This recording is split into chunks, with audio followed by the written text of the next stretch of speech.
Hello and welcome to this quick tutorial. Today, I'll show you how to control who can send you message requests on Instagram using an Android phone. Whether you're looking for more privacy or want fewer unwanted messages, this setting can help. Let's get started and walk through the steps together. First, open the Instagram app on your Android phone.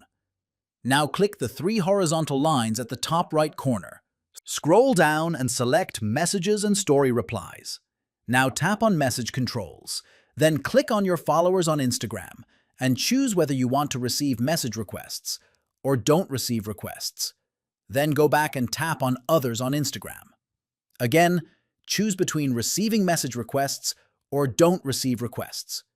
These settings let you control message requests from followers and unknown users. And that's how you manage who can message you on Instagram. Adjust these settings anytime for more privacy. If you found this guide helpful, consider liking, subscribing, and checking out our other tips.